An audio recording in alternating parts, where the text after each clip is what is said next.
Pursuant to Governor Baker's signing of Senate Bill 2475, an act related to extending certain COVID-19 measures adopted during the state of emergency, the Bellingham Conservation Commission will meet utilizing the Zoom online option.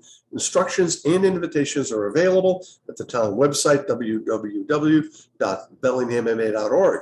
Moving forward in this meeting, the chair instructs the meeting administrator to withhold access to speak at the meeting until or unless such persons requesting to speak are visible on a screen and respectfully request such access. Okay. We'll proceed with the first continuation. I see the applicant's representatives are here.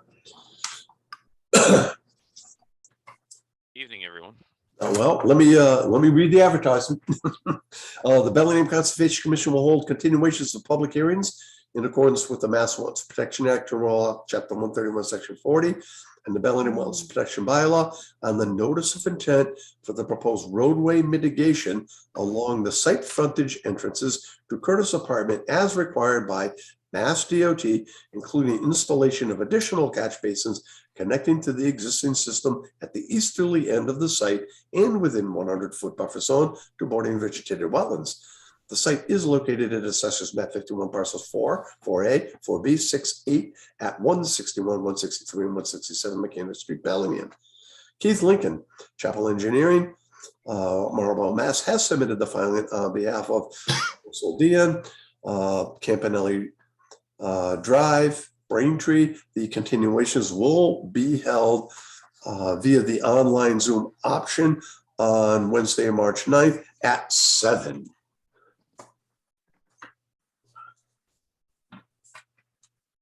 Okay.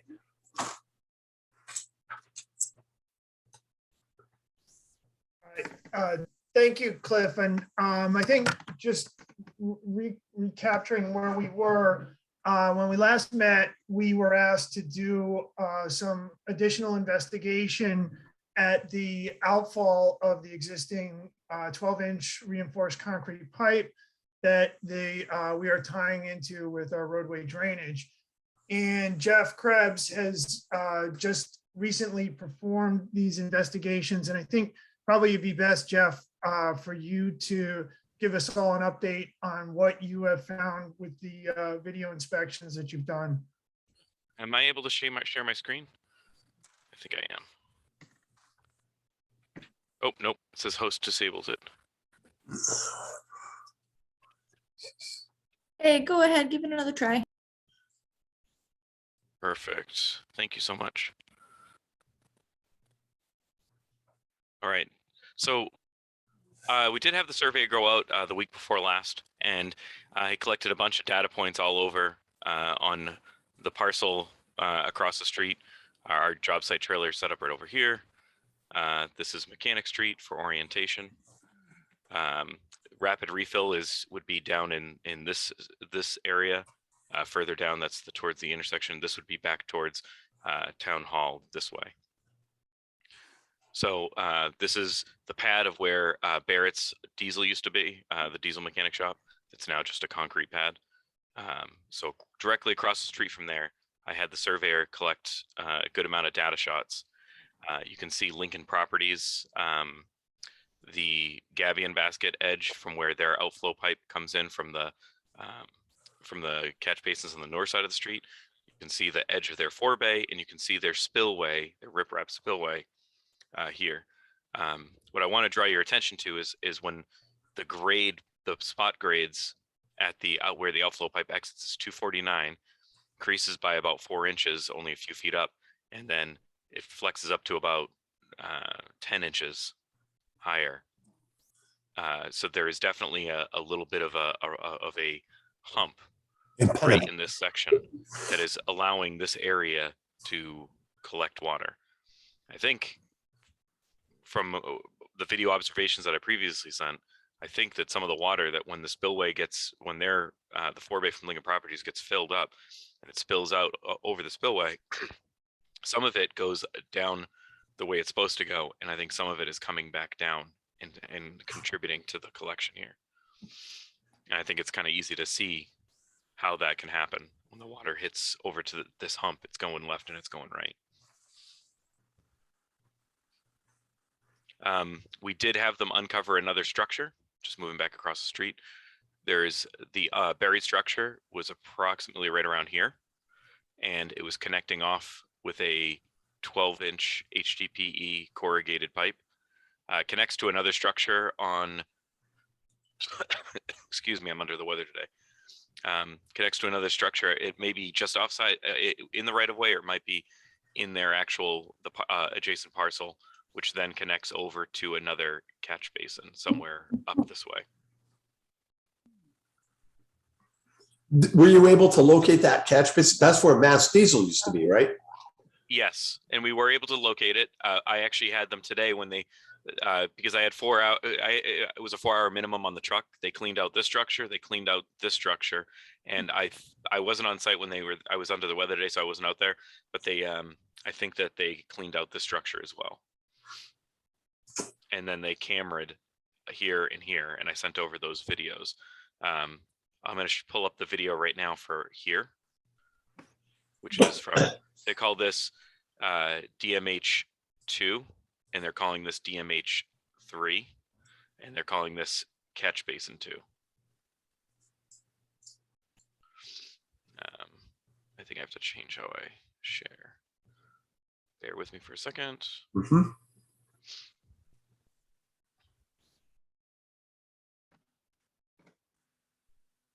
So this is the cleared out corrugated pipe. They did a really good job jetting it out.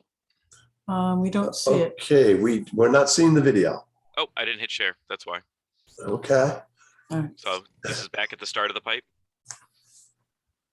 And this is the corrugated pipe that's the, I don't want to really necessarily label it as illicit because I don't know what agreements have been made between the property owner and Mass DOT, but the previously unknown connection that was clogged. So they did a good job clearing it out today. Well, that's squeaky clean now. Yes. BMC doesn't mess around. They do a pretty good job.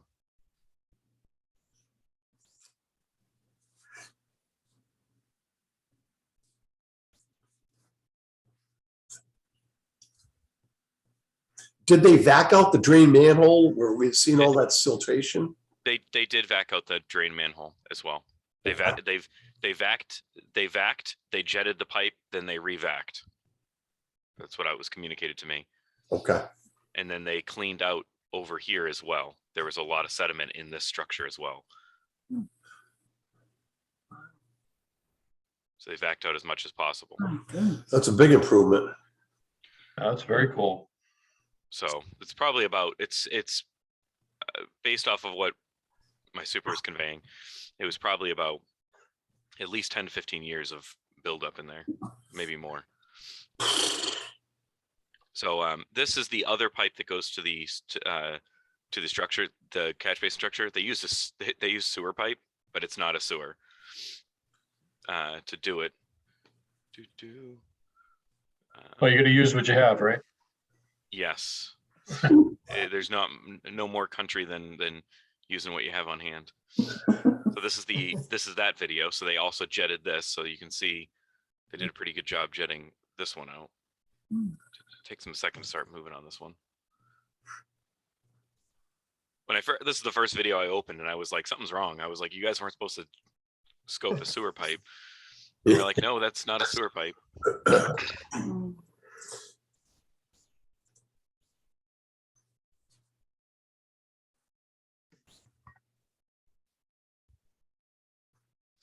So it looks like it has integrity, but it just connects over to a catch basin that I think is in the middle of the front parking area of where Mass Diesel was. Kind of makes sense. Over the years, that area had been subject to a substantial amount of flooding. And they might have been trying to eliminate some of the sheet flow by redirecting it into this pipe.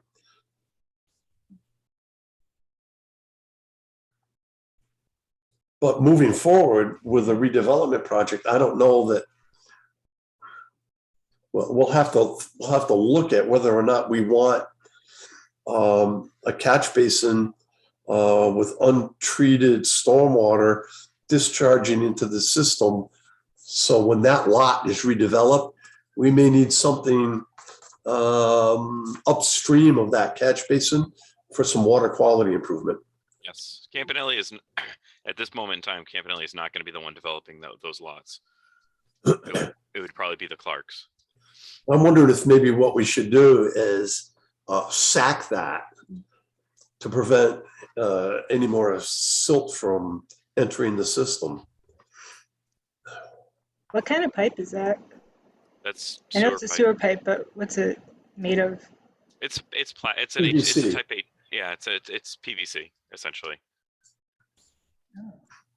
It's a dense PVC though. It's not like your typical stuff you see in a house. Why is it like rippling out on the sides? I'm not quite sure, Noel. I know that this is not necessarily meant to be used in this application, so I don't know if that's a factor there, or if they used some type of pipe that was previously used before this that was salvaged from somewhere. I can't speak to it. There's all I can see is that so some of the waters from them jetting out. I don't know if they jetted the catch basin or not. I didn't see this part of the video yet. I assume the green coating is to speed up the water flow. Could be. No, the green is the plastic. Yeah. They're green plastic pipes they use. Oh, it looks sewer. like it's I a was coating. wondering if like the brown was actually sediment, or like Probably. if it was a Yeah, sewer pipe. I think it would be. And the big Yeah, reveal. they jetted the inside of the pipe. They didn't scrape it.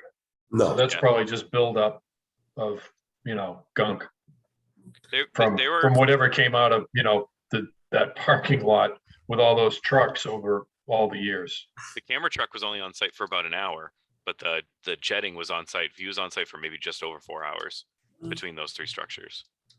Hmm. So it wasn't a little amount of work.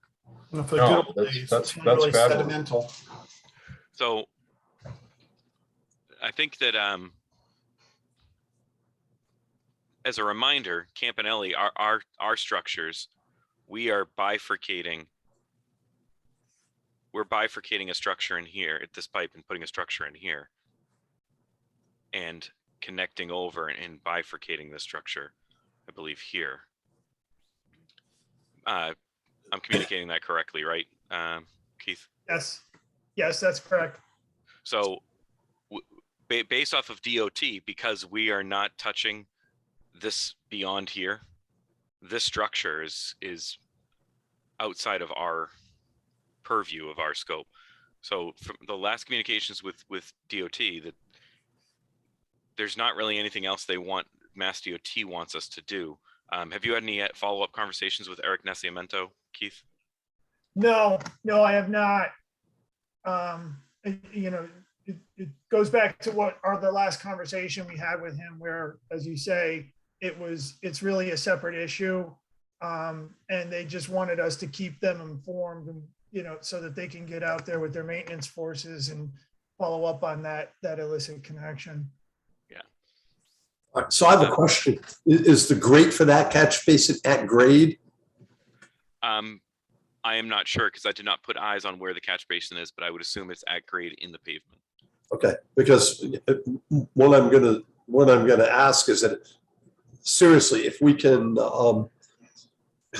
secure that basin to prevent further silt after we just cleaned it out, You want me to bag it like we would for the ones I did on? would you Canning please, Street? or at least speak with the property owner? Yeah, I'll bring it up to Matt and see what he wants to do. Yeah, The, I don't think Matt will have an issue with it, but He shouldn't, seeing as I paid to clear his structures. good point. Okay, so I think that addresses one of our major problems. But now let's look to the north, and we have that area of obstruction. I think that's Talking about that's the south.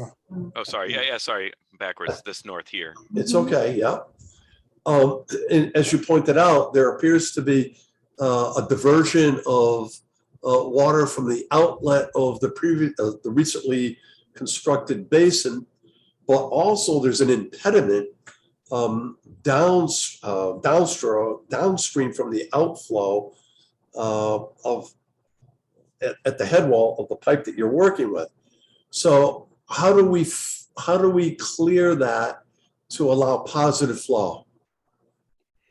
Cliff, if I can make one other observation, Sure, if I'm Frank. reading this right, the invert of the 12-inch pipe is at 248.65, Hmm. and there's a high spot grade at 249.35. So you got about 7/10 of a foot difference even before you get to that little narrow channel. Right. And so, 3/4 of that 12-inch pipe has got, when there's water, it's got standing water down. Exactly. You'd have to almost build a whole new channel coming out from that existing invert. So we need to establish positive flow there. And so this is the second issue we have, and you're doing this work at the request of Mass DOT. Do they have a solution for this? I mean, based on the administrator and myself were out in the field, we took a look at it. It appears that that impediment has caused a small impoundment, and we've got some phragmites growing there that Frank pointed out. But I think that's strictly the result of the impoundment. If we can establish positive flow, I think that it will solve the issue of, as Frank was saying, 3/4 of the pipe not being able to discharge its volume, and the diversion at the outlet of the recently constructed plunge pool. Our issue, well, it's not our issue. It should be DOT's issue. I don't think they own that land. So how do we address that? I am not so sure. Keith, do you have any thoughts? Well, I have conveniently, I have a meeting set up with Eric for Friday morning. It's on another project, but I've been waiting to get this survey to see, to get some conclusive evidence of what's going on that I can show him. Okay. And I'd like to present it to him and then see what we can do. It is a tough one because, as you say, it's not their property.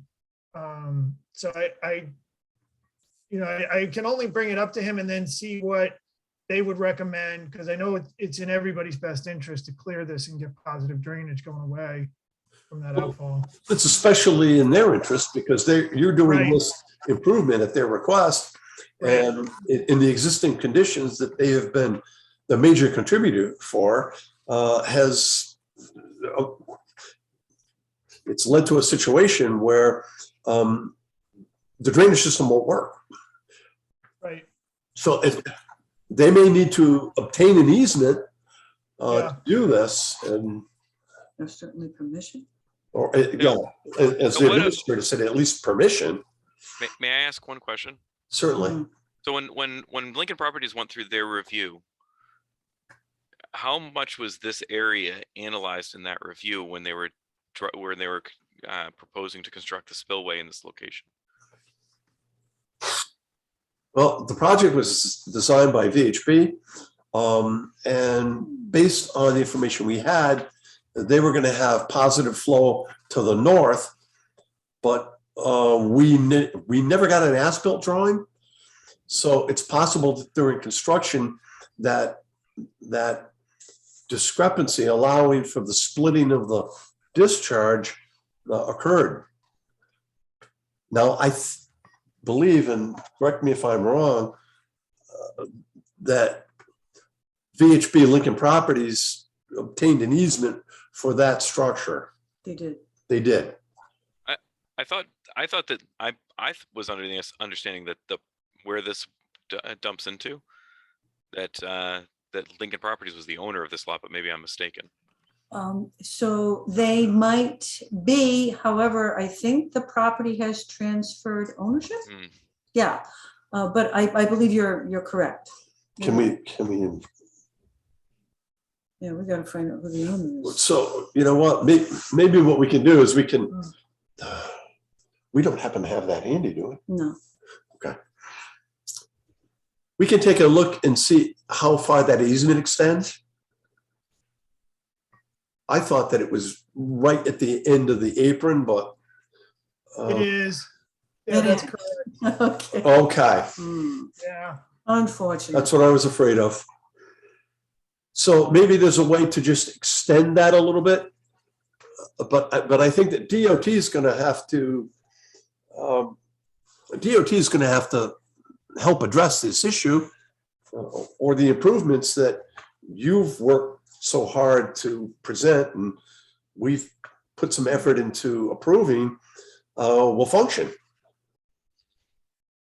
I mean, one item maybe just to sort of keep in mind, sort of focusing on the invert out the 24866. And you have to go right to the bottom of your topo there to get to like a 24863 elevation, 24806. I don't know what the scale is, but it's probably 40, 50, 60 feet or something like that at least. Really? Good distance, yeah. I see 248.85 at the bottom of the topo at the bottom of the page. Let me get a scale going. 65 Okay. is down in here, I think somewhere. 248.85. So it's still a little bit higher, and yeah. Not 80 miles. It's not what we want. 80 miles. No. Oh gosh. That'd be It's just, really far, Frank. It's really far. 62 feet, Frank. And I mean, that's a straight line. You'd probably have to go more or less in the channel and turn to the, Yeah, I think that's probably Let's right. go this way, right? But I think we're all in agreement, unless we do that, this is not going to function. Is that right, Frank? I mean, it may function, but it's going to have backup all the time. So its capacity is reduced is the bottom line. Sure, you're going to rely on hydraulic pressure to push the water up the slope. And when the pressure doesn't exist, the water's just going to sit in the pipe, right? And yeah, and I think at that little low area, or maybe just beyond that low area, any sediment that may be carried in there is going to be collect. deposited, and it's going to build up that hump again right by the 250 contours. Absolutely. Where their apron comes out, just looking at this, their apron has a low point right here too, because they're pushing up slope right here. 297, 249.27, 240. Yeah. You got about 4 inches right there. Yeah. So they're fighting against slopes as well. So I know, like, I mean, not to be a jerk to Lincoln Properties, but I feel like Lincoln Properties has some hand in a solution here, not just Mass DOT, but. Well, that could very well be. And these are recently field shot grades, correct? They were shot on, I don't know if it says what day he collected the data. Field date 221. Okay, they are recently field shot grades, and we never got an as-built. So, that's a good point. It might not be a bad idea to reach out to the new owner there, and If there is a new if one. there is a new owner, or to Lincoln Properties.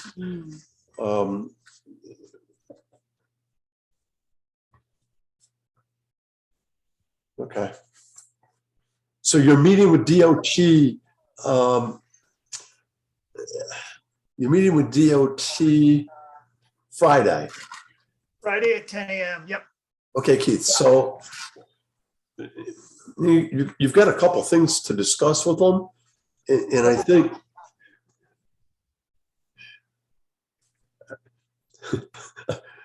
I think emphasizing the importance of, getting a positive flow from this area is going to be critical. And it's their water. They created the issue. So We're getting real close here. we're getting close. I mean, we know we have a strategy. I think the commission is satisfied that it's going to work.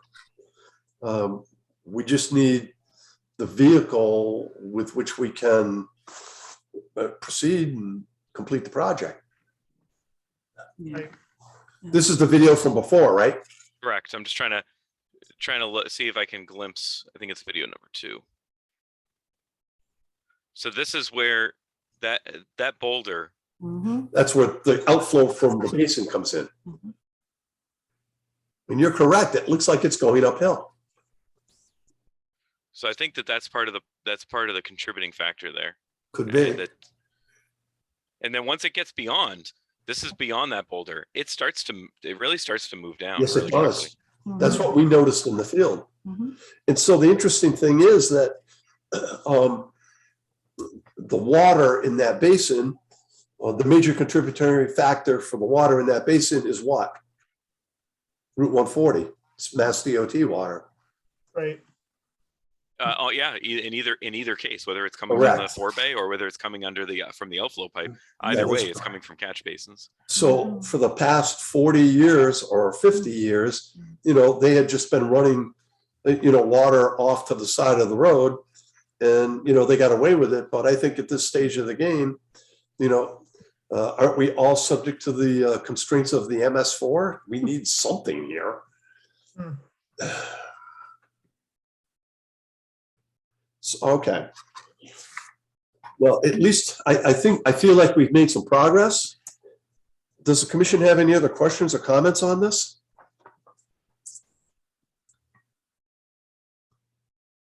No. And I want to thank you for undertaking the cleaning effort here, because it's very good. It hasn't looked that good since it was new. Yeah, thank you for doing that and doing the investigation. That's interesting information. Part of being a good neighbor. I just want to get it resolved so we can move forward together. So we're going to ask you to sack that basin, We'll do. and then we'll wait to hear back from Keith on his meeting with DOT.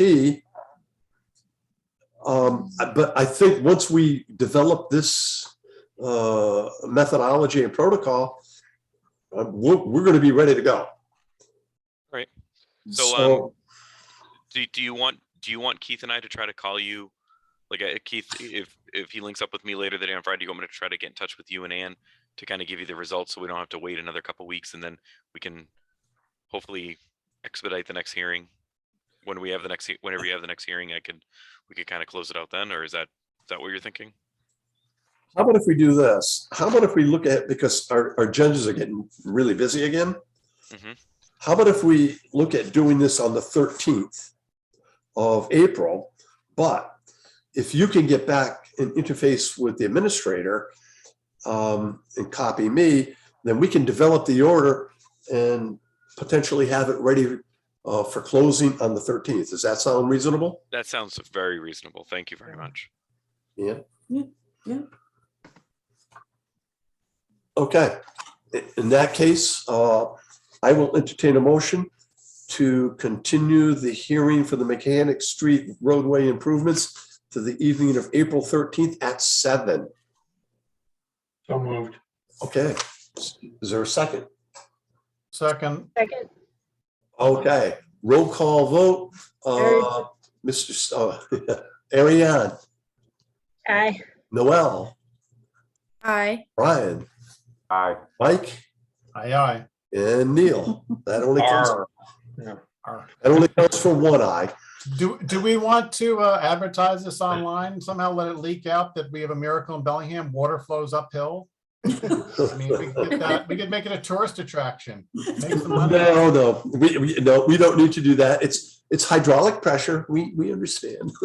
So Jeff and Keith, we'll rely on you to keep our administrator informed, and then any information that we need, we can incorporate into the order. Will do. Awesome. Thank you so much, everybody. Thank you very much. Appreciate it. Thank you. Have a good night. Good night.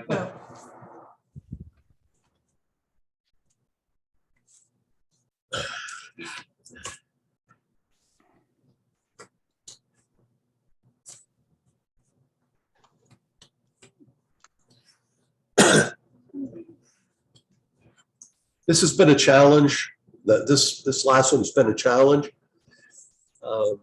But we've managed to correct 40 or 50 years of mess. So I'm really pleased with the direction that took. Okay. The Bellingham Conservation Commission will hold a public hearing in accordance with the Wetlands Protection Act, General Law, Chapter 131, Section 40, and the Bellingham Wetlands Protection Bylaw on the notice of intent for the proposed repair to an existing septic system located within wetlands. No, I'm sorry. adjust my glasses. Notice of intent for the proposed repair to an existing septic system located within bordering land subject to flooding and the 100-foot buffer zone of bordering vegetated wetlands and the 200-foot riverfront area to the Peters River at Assessors Map 94, Lot 199, 40 Payne Street, Bellingham. Margaret Bacon, Civil Site Engineering, Uxbridge, Mass. Has submitted the filing on behalf of Dawn Fontaine, 40 Payne Street, Bellingham. The hearing will be held via the Zoom option on Wednesday, March 9th at 7:25. All set? Hi, Margaret. How you doing? Good. We're doing. Hi, okay, for the record, Margaret Bacon. I'm an engineer and owner of Civil Site Engineering, and I'm here representing Dawn Fontaine for a septic repair at 40 Payne Street in Bellingham. Do you want me to share a screen, Ann, or do you? That would be wonderful. That would be great. Okay.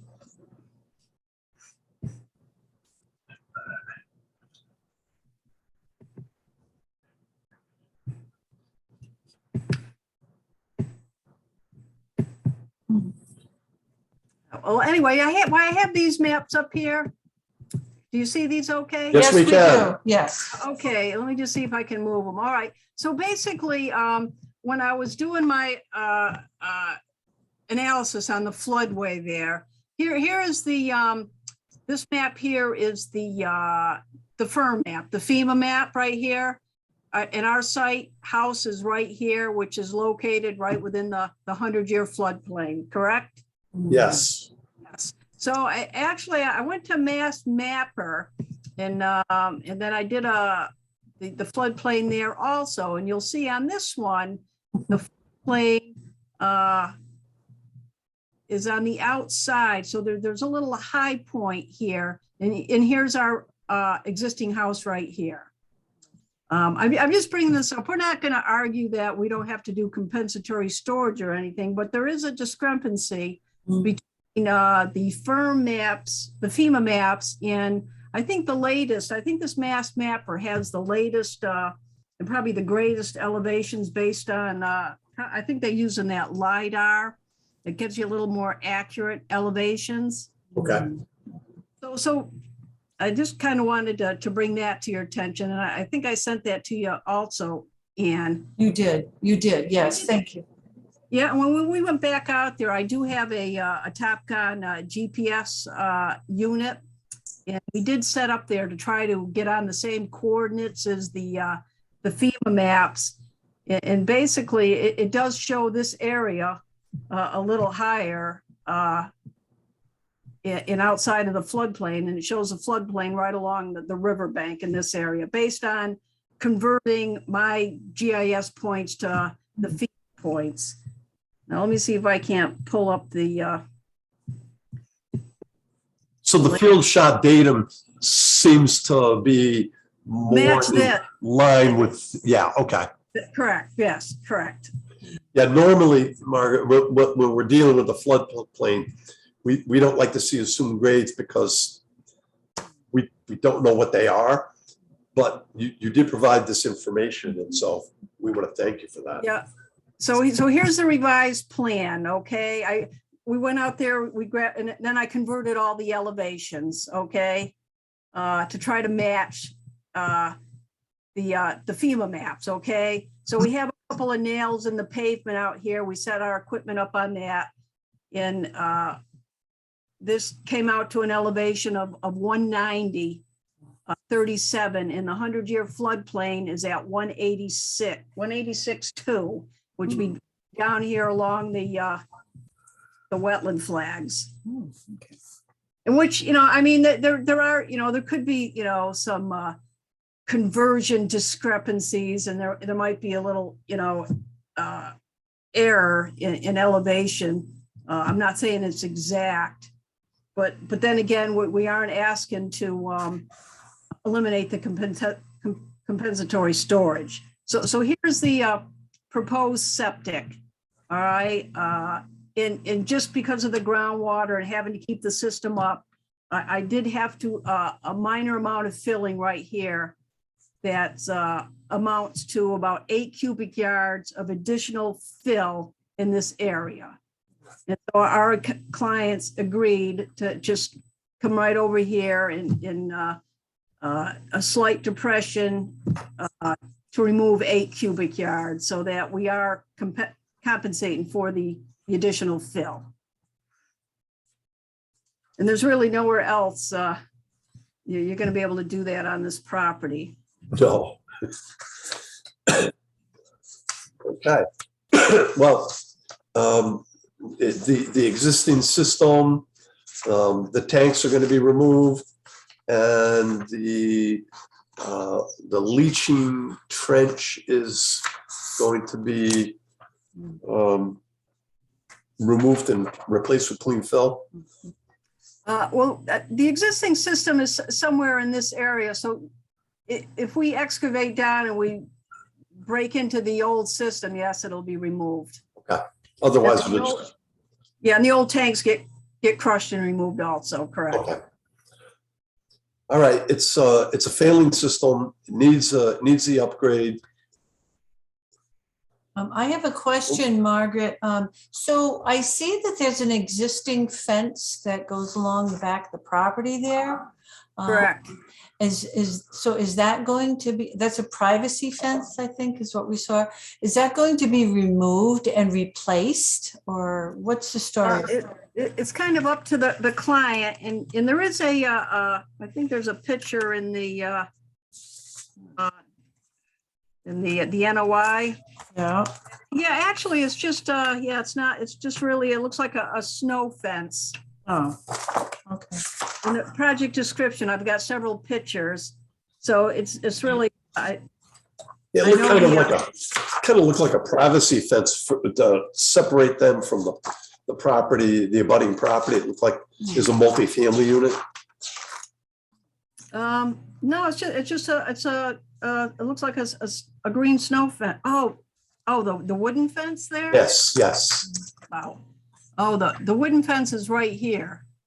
Probably, it's really up to the client if they want that reset. But if it's in the way, remove and reset typically. So yeah, the wooden fence right along the driveway, but then this fence right here, it looks like just a portable snow fence. Well, I was looking at the fence, The grading for. right at the grading, For the the leach fence field. along, yeah, it shows on your, fence right there. Right there. Yeah. Yeah, I don't think, we're close, but I don't think they're gonna have to do anything with that. I've got one slight grade line right here. Okay. This is just the 5-foot over dig. So, they should be good. The contractor's not gonna want to remove that. Okay, Not a problem. yeah. So are you still proposing that compensatory storage or not? Correct. You are. Okay. Only because doing the research, basically it's you have to go by the firm maps, that's the official document when it comes to floodplains. Mhm. Let me just see if I can find it again. So for Amy B, who's taking the minutes here, Yeah. that's federal insurance rate map. Correct. So here, this was Mass Mapper, which I think is a little more up to date, but the official flood maps are still the FEMA maps. Yes, And that's an AE zone, right? A zone with elevations, okay. that's correct. So that shows the entire property within it. So we just figured we'd leave the compensatory storage alone. Sure. I think that's a good Get plan. into a flood study. No, this system is going to be expensive enough as it is. Could I ask what layer in Mass Mapper you've got turned on to see that island is the? There was the quad 3 firm flood maps. But if you do go to Mass Mapper. All right, I just hold on. Yeah. Q3 flood zones. Q3 flood zone.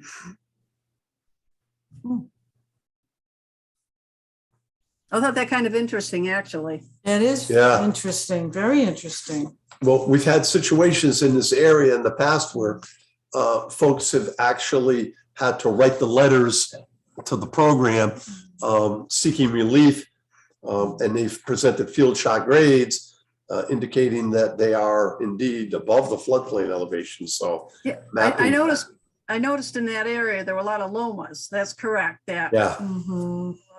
disputing the floodplain elevation. right.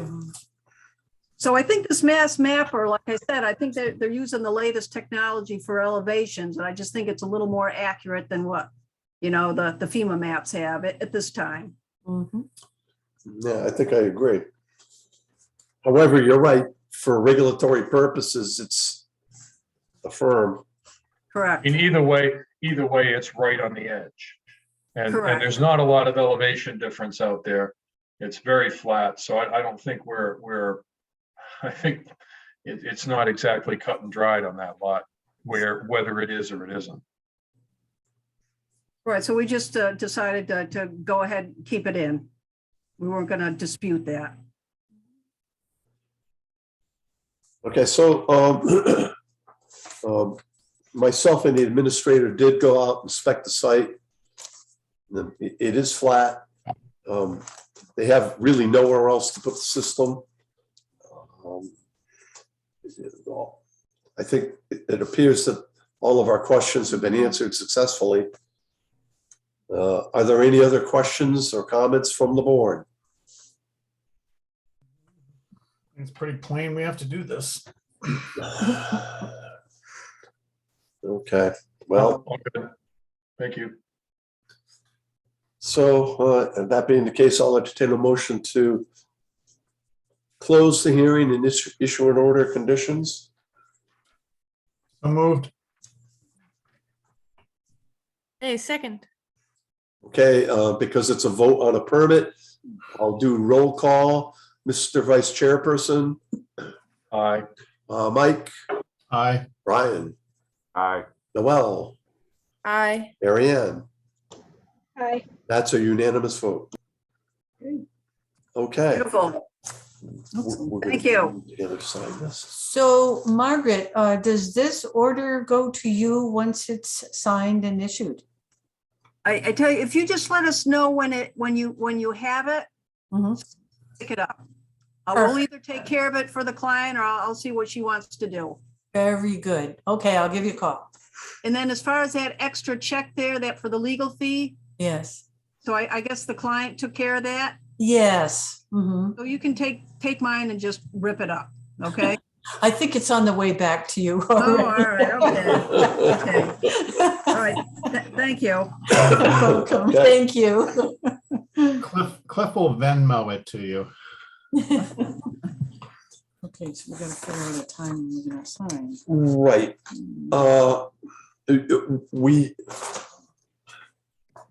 Our last continuation this evening is the Maple Street ANRAD. And I thought about possibly going out this Saturday, but we're gonna get 3/4 of an inch of rain. And 3/4 of an inch of rain when it's 38 degrees doesn't sound appealing. If it's 70 degrees, I have no problem with it.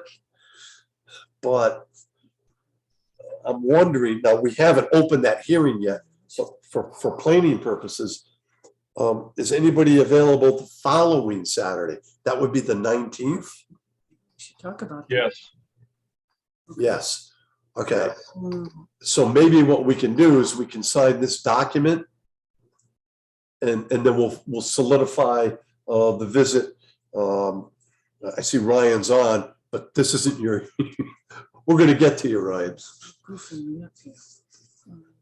So what was the plan then? We're going The to- plan is that we're gonna see if we can set up the site inspection on Maple Street for the 19th, Okay. and then we'll sign the permit for this then. Unless you need it immediately, unless you Well, think we need it she immediately. just left. I usually try to get, is anyone available this week or? Sure. Friday. Yeah, I can come down next day or two, whatever is good for you. 1, 2, 3. Well, then Ariane says she can. Okay. All right, why and don't then we in just that do case, that? thank you, Brian, Mike, Ariane. Just send me or give me a call or let me know when you're coming. So I'm there, please. Anytime after when, Ann, tomorrow sometime? Yeah, Or next sure. day? Okay. I Yeah. don't want to push you. I mean, I don't want to rush you, but. No. Tomorrow morning, I've got seminars in the afternoon. Yeah, so, 9:30 or 10 would be good. okay, All cool. right, very good. Good for me. Thanks. I'll call you Friday. Thanks, Brian. You're welcome. Okay.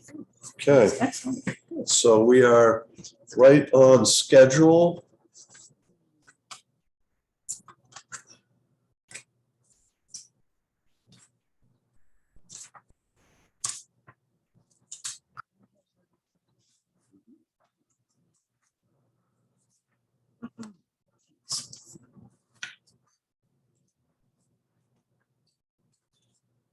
Bellingham Conservation Commission will hold continuations of public hearings in accordance with the Mass Wetlands Protection Act, General Law, Chapter 131, Section 40.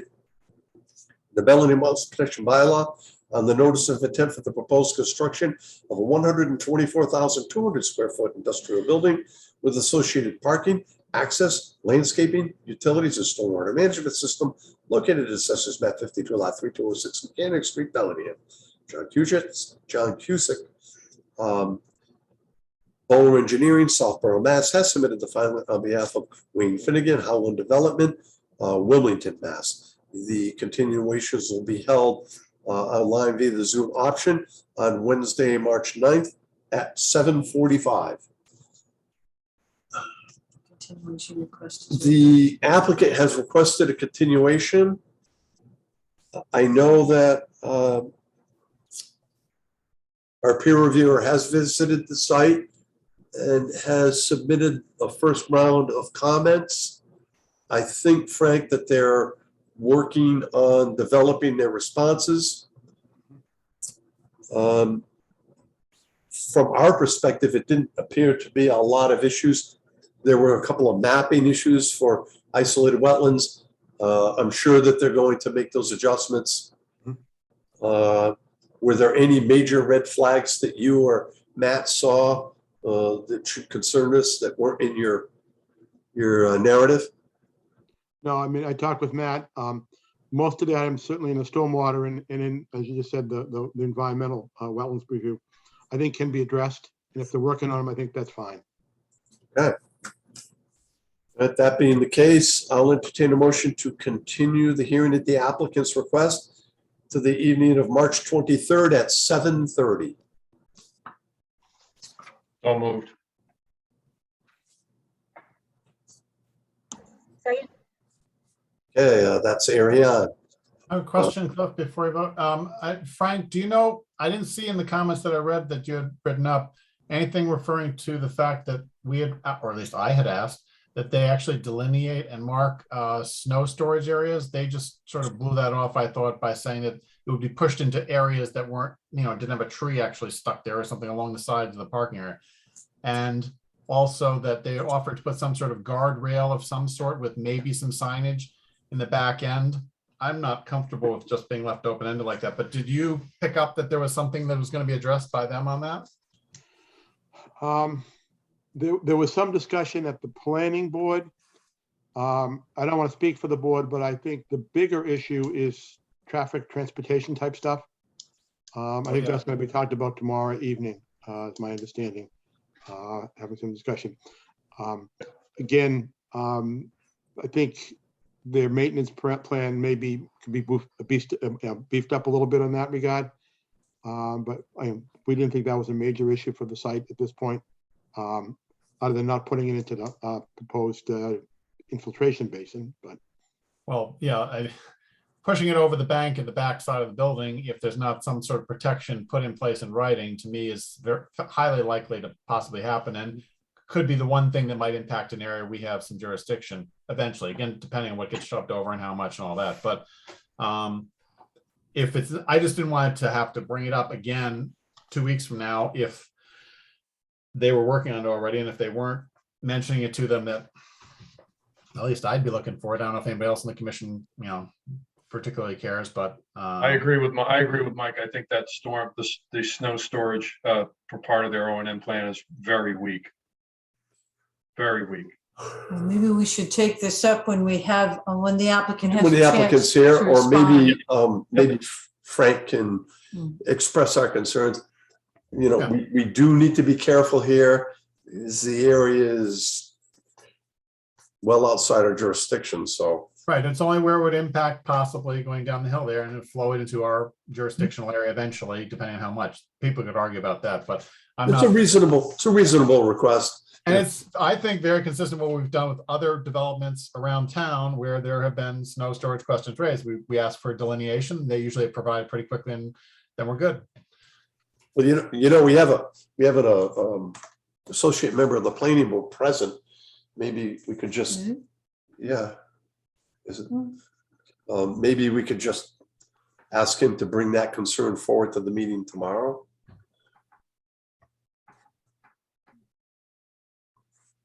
I mean, I don't know if Bob is watching or not. Bob Lucier has participated in some of our meetings in the past, and I believe he's associate member of the planning board. So maybe he could bring that concern forward to the planning board for consideration. That can be brought up tomorrow night. So, good evening, everyone. Sorry. Good evening. Yeah. Well received, and yeah, I think like Frank said, be a lot of discussion about traffic tomorrow night, but yeah, no, it can be passed along. We certainly appreciate that. Thank you. And thank goodness we don't have the traffic concerns. I You're will also lucky. I'll be at the planning board hearing as well, so I certainly can mention that this was brought up tonight as well. Yeah, I think I'll probably sit in on it if I can too. Okay. Yeah, thanks. So now. So I had a motion and a second to continue the hearing to the evening of the 23rd at 7:30. Is there any further discussion? Okay, I'll call for the vote. All in favor? Aye. Aye. And I'm allowing the voice vote because there are fewer attendees now. Then I recognize all the voices. So that's a unanimous vote.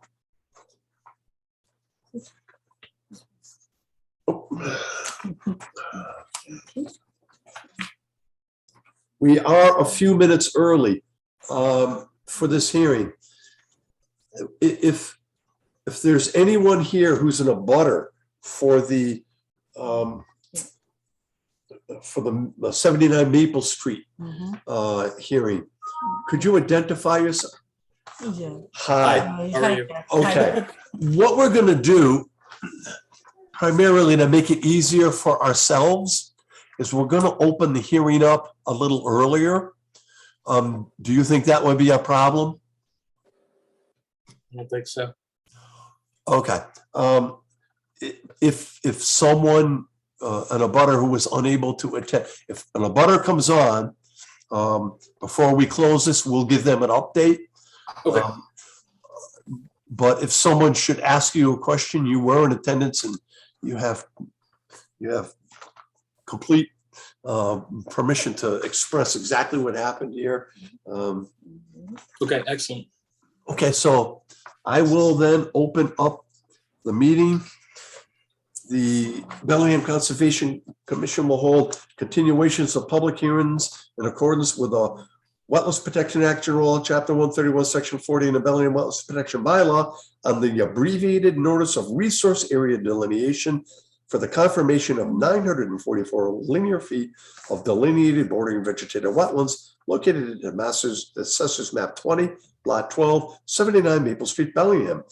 Ryan Wazine, Goddard Consultant, Northborough, Mass., has submitted the filing on behalf of Anne Marie Hill, 79 Maple Street, Bellingham.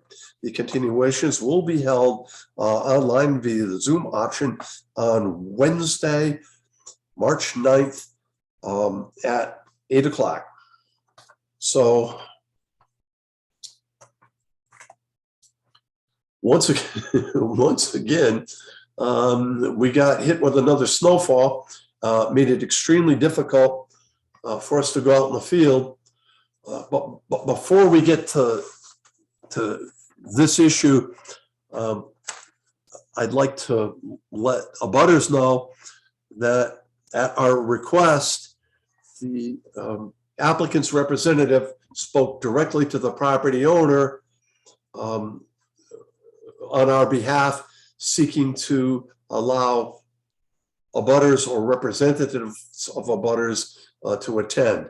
And Ryan did approach, and he has communicated with the administrator, and the owner is not willing to have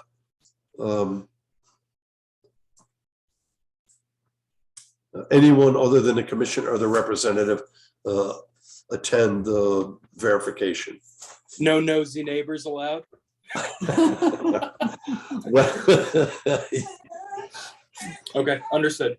okay, but I want you to rest assured that the board is highly competent and will make a very accurate determination.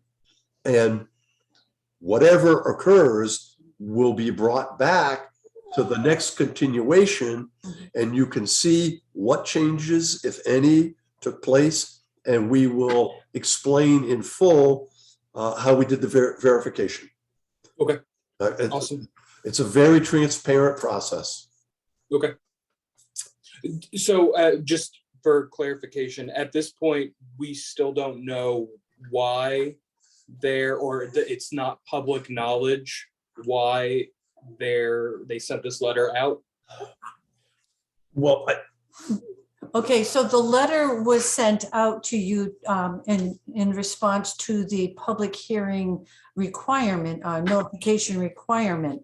And it's Okay. for this filing only. And this filing is merely to confirm the resource areas that have been delineated on the site.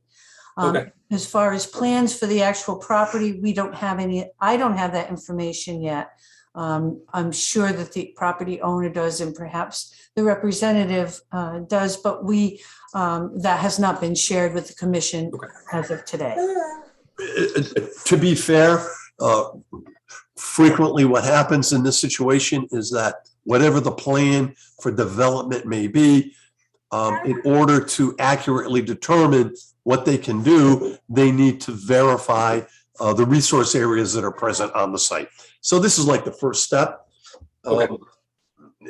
There might be changes, there might not be changes, but from the applicant's perspective, they want to know what's there rather than get started and find out, oh, well, no, you can't do it because the line is wrong and you have to change your plans and all of that. Got it. So we're talking. All right, awesome. Thank you. Okay, so Ryan, will you or someone from your office be available on the 19th, I hope? Yes, yeah, I believe so. I believe Nicole will be able to be there, and if Nicole is not, then I will be there. Okay. But I'll make sure that Nicole knows on the 19th. Okay, I mean, we really wanted to try to get it done on the 12th, but again. Yeah, no, I totally understand. Yeah. Yeah. So then if that's the case, how many members, I think Mr. Stanley and I think Brian and Mike had all answered in the affirmative that they would be able to attend. Is that? Yes. Yes. Okay. Any of the ladies? This weekend I cannot, but if anything comes up next weekend, I can be there. The 12th. I mean, the 19th. So it wouldn't be this week. No, it would be for the 19th. Okay. I don't think I can do the 19th. Ariane, that's an affirmative as well? I don't think I can do Oh, the okay. 19th. That's All right. It's my birthday month. Oh, okay. So That's a good turnout. That would be it's a very good turnout. 8:30. It'll be good to get out in the field and get some work done. So that's going to be at not 8:30. We'll do that at 8:30. We'll meet on site at 79 Maple Street. It's as you're coming from Hartford Avenue, it's on the right before you get to Pine Street. And if you're coming from the center of town, it's on the left just after you go by Pine Street. Okay, I will entertain a motion to continue the hearing to the evening of March 23rd at 9 o'clock. Can Uh, I? go ahead. So I'm just wondering if will we have enough time? I'm not anticipating any changes, but if there are changes to the plan, will they give you enough time to get those changes done? If That's a good question. Probably dependent on if there are any changes, obviously, and how Yeah. many, how difficult. It might not be able to, but I would rather just, keep it on the 23rd. And in any case, I'll have to have the surveyor engineer put on what DEP asked for is clarifying which side is upland and wetland, but that will be really quick. So it really just depends on if the line changes at all Okay. and how quickly the surveyor can show that on a new updated plan. A good point. Yeah. Again, so that being the case, I'll entertain a motion to continue the hearing to the evening of March 23rd at 9. So moved. Second. Is there any discussion? Okay, all in favor? Aye. Aye. Hey, there weren't a lot of people. I recognize all the voices. It's a unanimous vote. Okay. We just have, if I may. Mhm. Okay, so the DPW has requested an extension for an order of conditions for the work at Charles River Grove. That's First and Second Avenue, Fifth Avenue. Middle Avenue and Fourth Avenue. Fourth Avenue. That whole rebuild that we. The whole The thing. whole roadway Several- layout, That yeah, was A yeah, couple of years ago, at least, yeah. yeah, Yeah, yeah, almost 3. yeah. They ran into some difficulties with obtaining easements and, Yeah. but everything's in order now, so. So he's asked for a 3-year extension, so I just wanted you to be aware of that. That'd be something what we would sign as long as everyone is in agreement. If we have a consensus that it's appropriate. Sure. And then we Okay. have the Payne Street septic repair to sign. And we're gonna be doing that. Yep. Okay.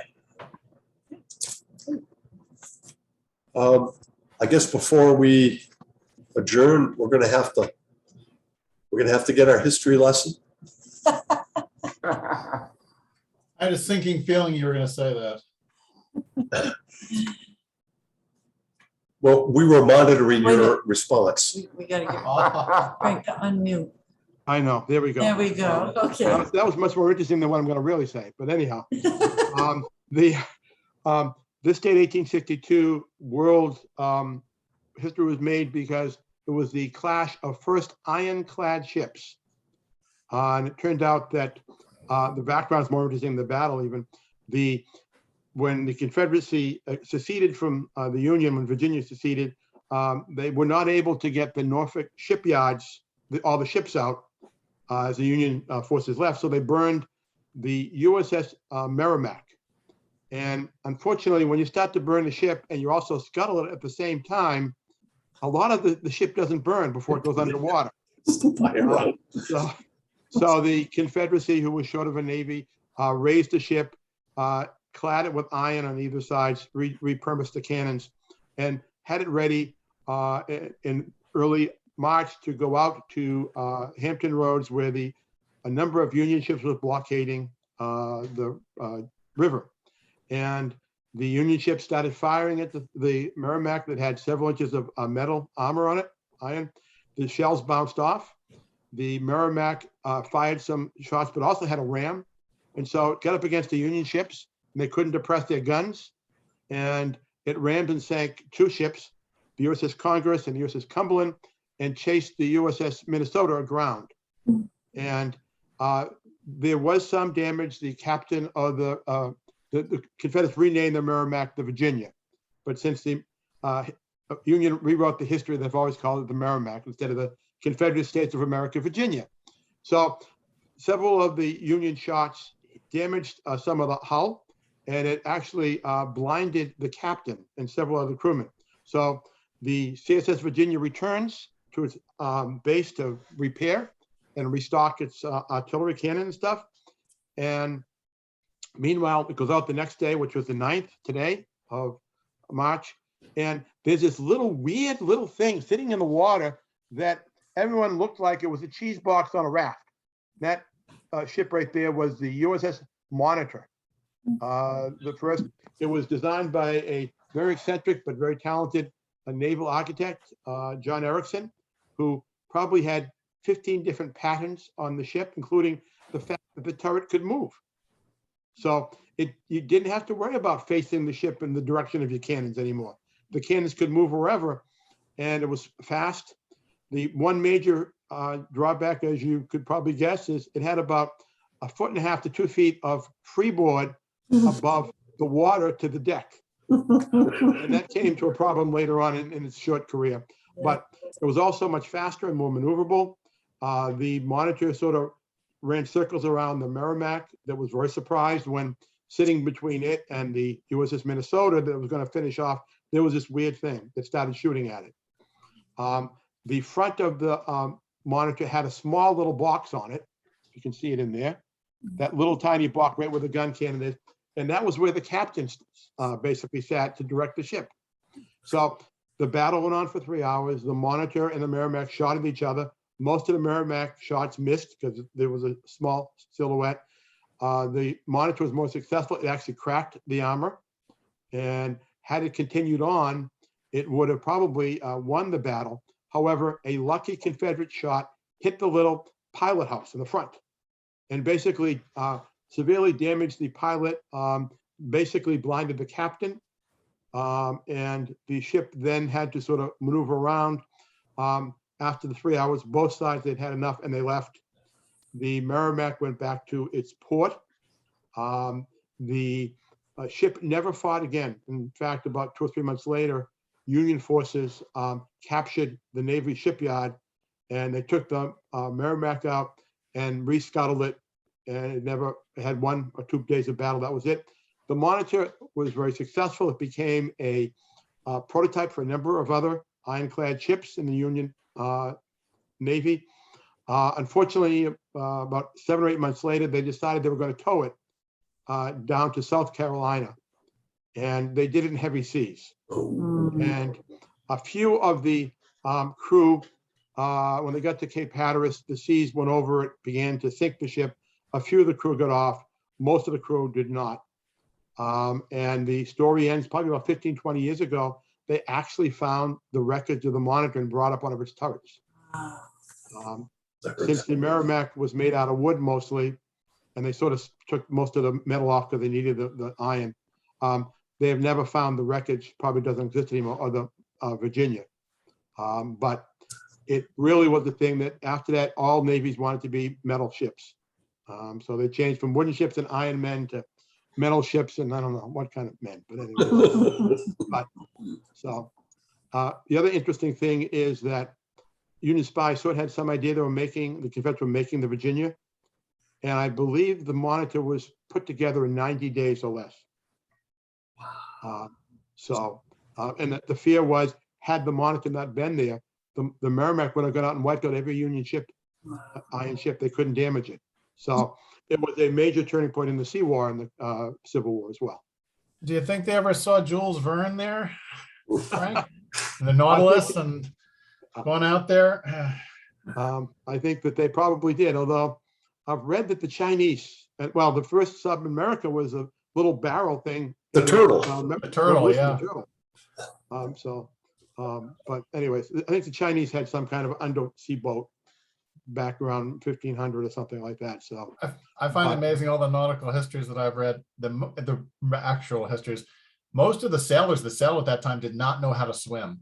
Yes. So even though you're on wooden ships and not, below decks on a big aircraft carrier or something that sinks like World War II, and you're trapped, these sailors didn't for the most part know how to swim. So they're pretty brave to get in these metal boxes that are a foot and a half above water. Yeah. No, I would agree. I mean, the Confederacy had a submarine called the Huntley that sank a Union ship. Unfortunately, it took about 3 tries and 3 crews that died when they were practicing with the Huntley before they were able to make it work. And even then, the Huntley, after it sank, was it Housatonic, did not go back. So they found that as well. That was a suicide mission. Yeah, I know. The whole crew died from the concussion of the explosion. Yeah. Didn't they have to pedal that one, Frank? Yes. It turned up. So a long way from the nuclear submarines and go out for 6 months of today, I guess. Oh, They were hunting for volunteers for the third. By the Did you time see they found Shackleton's ship there? they I did. saw the Endurance. I saw that. Yeah, they found the Endurance today, 4 miles from where she went down. Mhm. And still in pristine shape. Cold water. Mhm.